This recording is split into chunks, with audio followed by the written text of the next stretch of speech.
शादी लगी के लिए दिल लगाया शादी लगी के लिए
किस गली में रहती हो? क्या है नाम तुम्हारा?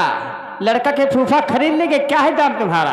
हाँ, और जानती हो ये 50 रुपए बच्चे के शहर में दिए हैं और उनका सोहर बढ़िया होना चाहिए। हाँ, झक्कास मार दो।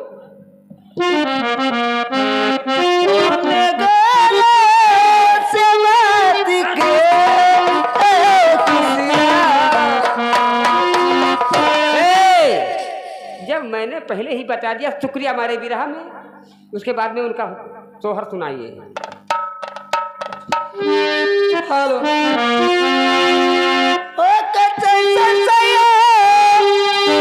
और राजा की कहाँ से कोई राजा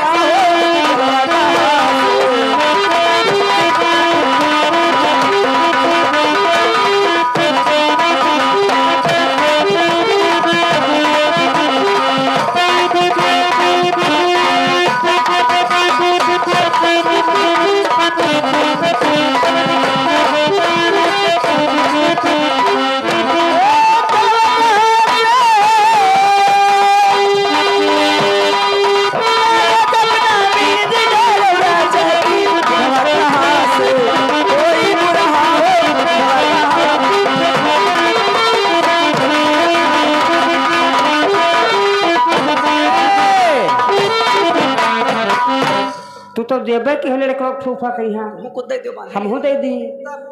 अरे कबरा जो तू अरे हाथ के लगी हम वजह मर्जात करी बहनी कोनो पटरिया न ले बस ही रखे लागे ए अरे रे कई पार्टी अरे बबुर के मचवा की खटिया के बधवा पुराने राजा हो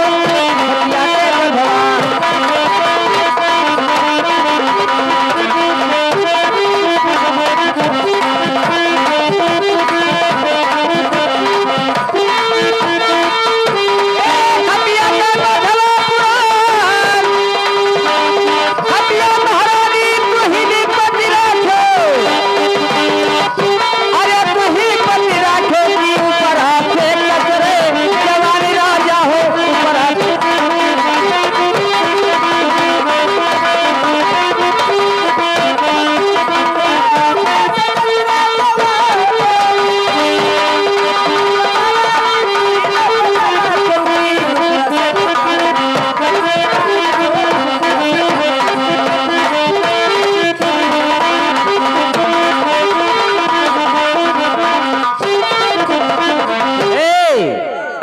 कहना है कि काहे करो वे ललनवा बेरे झोले झुलवा लगाए देवे हो काहे का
मास्टर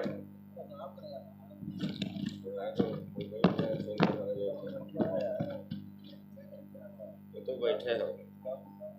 हेलो, आइएगा दोस्तों, हमारी एक राम ठाकुर जोत की पार्टी आज की रात शानदार ड्रामा दिखाया जाएगा। भक्त हनुमान उर्फ मामा विक्रम सिंह। तो आइएगा दोस्तों, आप लोगों के सामने आरा जिला के निवासी जिनका नाम रहेगा महाराज जंग बहादुर सिंह अपना परिचय देने के लिए दरबार में उपस्थित हो रहे हैं।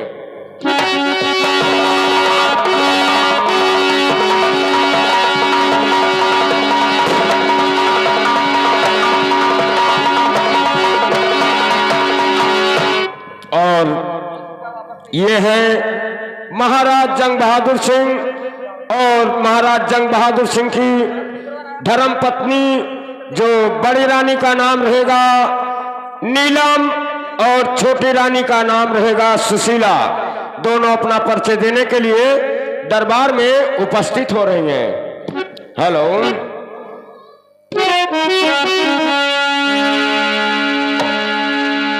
मेरे झोपड़ी के भाग आज खुल जाएंगे, राम आएंगे, हो राम आएंगे तो अंगना सजाऊंगी, हो राम आएंगे तो अंगना सजाऊंगा।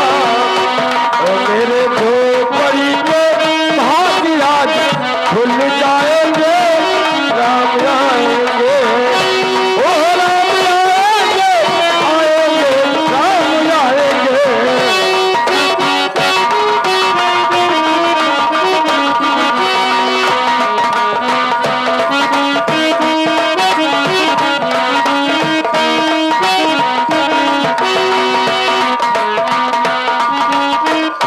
हेलो, और आइएगा दोस्तों, महाराज जंग बहादुर सिंह का साला जिसका नाम रहेगा मामा विक्रम सिंह अपना परिचय देने के लिए दरबार में उपस्थित हो रहे हैं। ओ राम आएंगे तो अंगना सजाऊंगा,